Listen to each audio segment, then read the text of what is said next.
Shri Gurubhyo Namaha children, I welcome you all once again to our online English class. In last class, we saw the last child of your class 9 Moments book.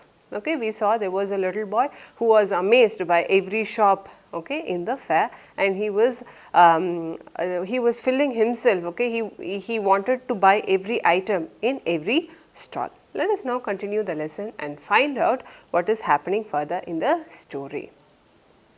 But knowing his parents had forbidden him to hear such a coarse music as the snake charmer played, he proceeded farther. So, we saw the last thing we stopped was he saw a snake charmer, and he was interested by the fact that he was able to control the snake, and he knew that his parents would scold because the music of the flute, okay, the music, okay, which the charmer did is an unpleasant sound. So, the parent would scold, okay, him not to hear such music. So, he moved on to the further stalls. There was a roundabout in full swing. Men, women and children carried away in whirling motion, shrieked and cried with dizzy laughter. So, there was a roundabout and it was in full swing, means what? It is rotating in full speed, wherein the swings have come out, okay, they are all in a whirling motion with speed, and people, okay, they were shrieking and they were crying, laughing, okay, the sounds were made. The child watched them intently and then he made a bold request. I want to go on the roundabout, please, father, mother. So, now all these time he saw, but he did not go and ask, he knows, okay, the parents won't accept. Now, he is asking, he is going boldly asking the parents, I want to also go and ride in the roundabout. There was no reply. He turned to look at his parents, they were not there ahead of him. He turned to look on either side, they were not there. He looked behind, there was no sign of them. A full deep cry rose within his dry throat, and with a sudden jerk of his body, he ran from where he stood, crying in real fear. So, now he is asking the bold request to his parent that I want to go in the roundabout, I want to ride there.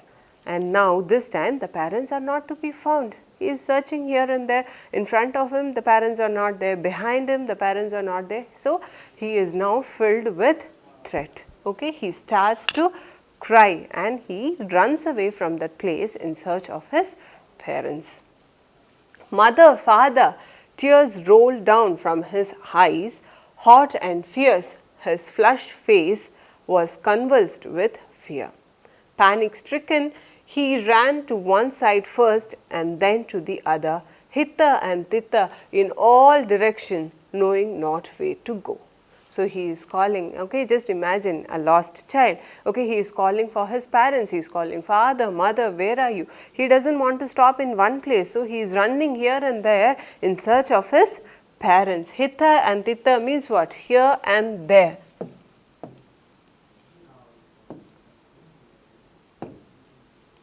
Panic stricken means what?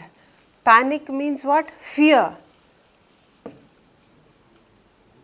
Okay, he is attacked by fear. Panic stricken means what? He is afraid, or you could say afraid.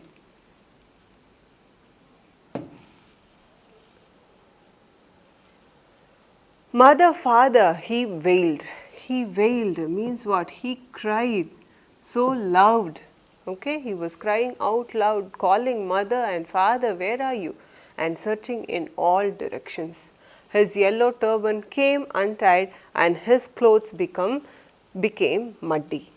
So, you could see the child is wearing a turban, an yellow turban. It has untied means what? It has been removed, okay, because he was confused where to go, where to search for the mother, and it became muddy, which means what? He had fallen down and all of the body is covered now with mud. Having run to and fro in a rage of running for a while, he stood defeated. He cries suppressed into sobs. At little distances on the green grass he could see through his filmy eyes men and women talking. Okay, having run for certain amount of time, having searched for some amount of time, he didn't know what to do. He felt defeated, which means what? He has lost the battle of finding his mother and father. He felt defeated, failed, okay, because he was not able to find out his parents. He didn't know what to do. He stood there and crying and crying. He is now having no energy. His crying has turned out into sobbing, okay, deep sadness. And from his place in a long distance, he was able to find some men and women talking. So, he is looking, okay, in all direction whether he could find out his parents.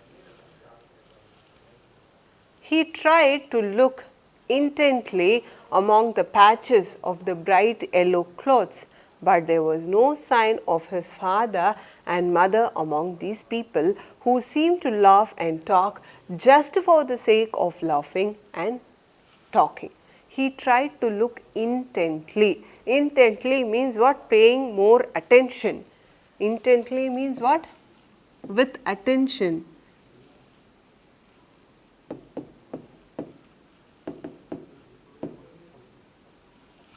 Among the patches of the bright yellow clothes. Okay, there were people wearing yellow clothes at some distance. So, he was paying attention, watching carefully whether among them his parents could be found, whether he could find his parents among those people, but later finds out that there is no sign of his parents among those people, and those people were gathered just talking and laughing for the sake of laughing. They didn't have any useful thing to laugh about. He ran quickly again, this time to a shrine to which people seem to be crowding.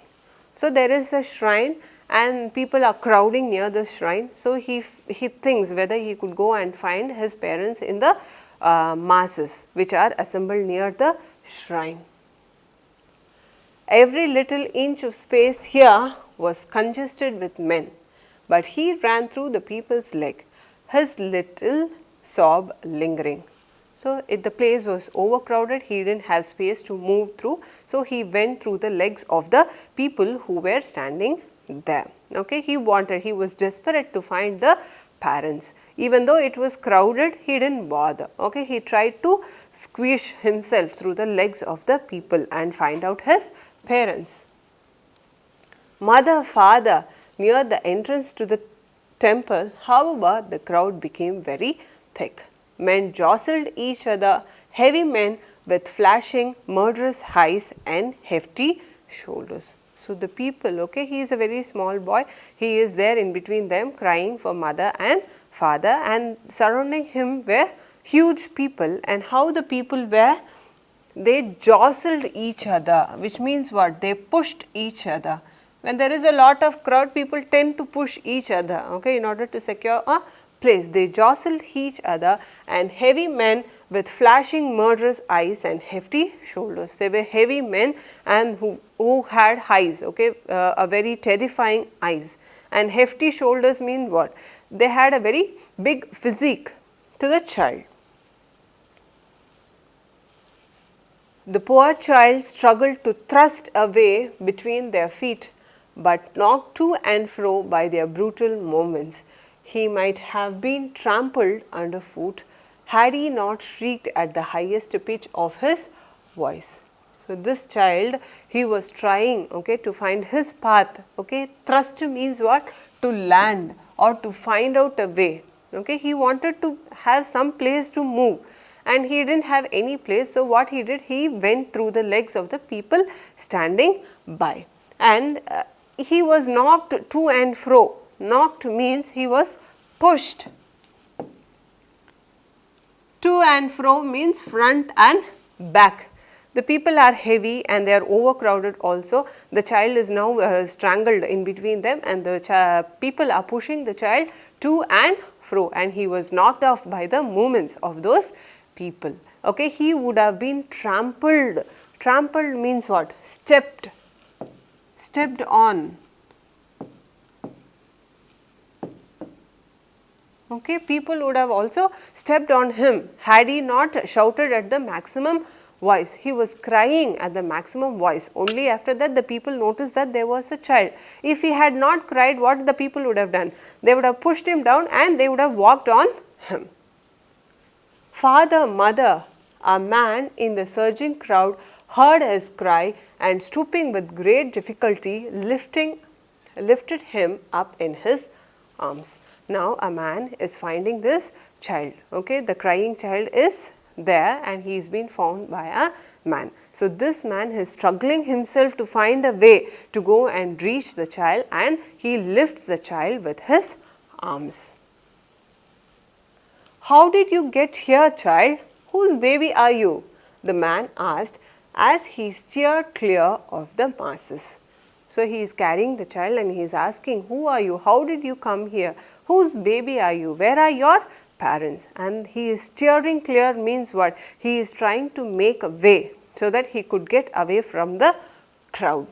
The child wept more bitterly than ever now and only cried, I want my mother, I want my father. So the child is not ready to give any answer and he is just telling, I want my mother and I want my father.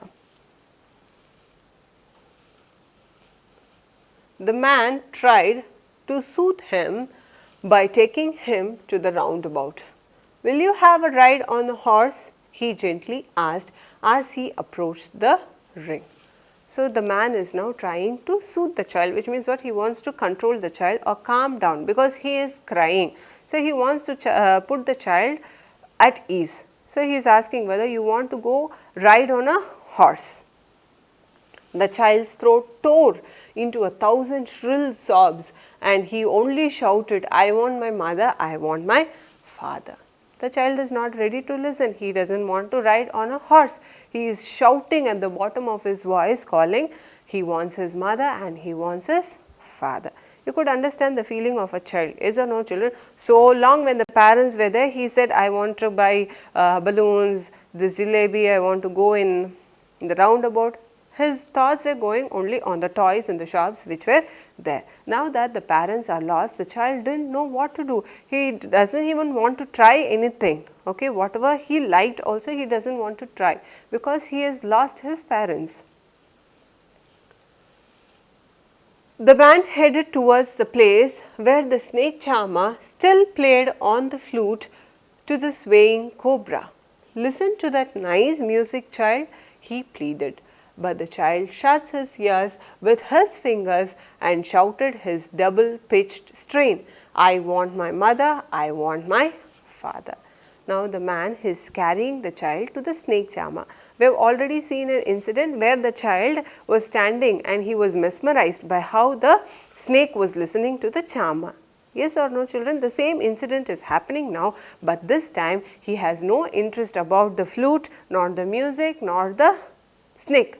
Okay, he wants only his mother and his father. So he is crying out even more louder in his double pitched voice means what? Even more louder, shouting, I want my mother and I want my father. The man took him near the balloons, thinking the bright colors of the balloons would distract the child's attention and quieten him. Would you like a rainbow colored balloon? He persuasively asked. So now he was not interested in the snake charmer. So the man is now trying another thing. Okay, he is taking the child to the balloon vendor and he is asking whether you would like to have a rainbow colored balloon. Because that was his favorite. We saw the same incident happening before and now it is happening, but he is not able to enjoy. He doesn't want a rainbow colored balloon. Okay, he wants his father and mother. He persuasively asked means what? He was in the notion to try to put the child at ease. He wants to soothe the child because the child is crying, okay, for so long. He doesn't want the child to cry. He wants the child to be distracted. So he is trying with the snake charmer, with the balloons and things which he would like.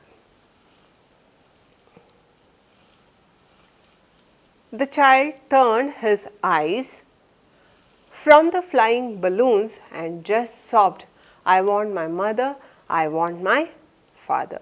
So, he is not even ready to give it a look also. He is turning his face away, asking for mother and father.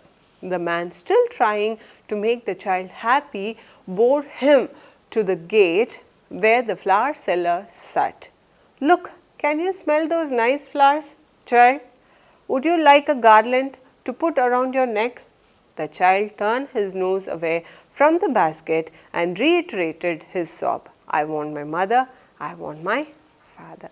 Now the same, okay, it is happening in the reverse order. Now he has been brought back to the garland, flower seller, where he is shown nice flowers. And the man is asking, why don't you smell the sweet smell of the flowers? There is a garland. Would you like to have a garland, and would you like to have it around your neck? Children will be excited, no, to have a garland. So, he is asking whether you would like to have a garland around your neck. So, the child is not willing. He is turning away his nose, not ready to smell, not ready to wear the garland. He says, okay, continuously that he wants his mother and he wants his father. Thinking to humor his disconsolate charge by a gift of sweets, the man took him to the counter of the sweet shop. What sweets would you like, child? He asked. The child turned his face from the sweet shop and only sobbed, I want my mother, I want my father. So, thinking to humor this disconsolate charge. So, what he is telling, he is inconsolable. Console means what? Trying to stop the crying or the wailing. Okay, putting at them at a comfortable emotion that they don't cry anymore. That is called as consoling. So, this child was disconsolate, which means what? He was not willing to give up on crying. In order to put a smile on the child's face, he is taking to the sweet shop and he is asking whether you would like to have any sweet. But the child is not interested and he still persists to say that he wants his mother and father. So, that is where we end the lesson, children. It is only about what the child's interest lies upon. Okay, we could have seen repeatedly the child wants this and that and his interests were scattered among different ideas and objects, but the same child, when he has lost his parents, the same thing which interested him all along has now become void. Okay, he wants only his parents. Here in this lesson we see a contrast of emotion of the child in the presence of his parents and in the absence of his parents, with the same things around him, with the same situation around him, with the same objects and ideas which once interested him. And now you could see the contrast in emotion of the child. That is where we end the lesson, children. See you all in the next class.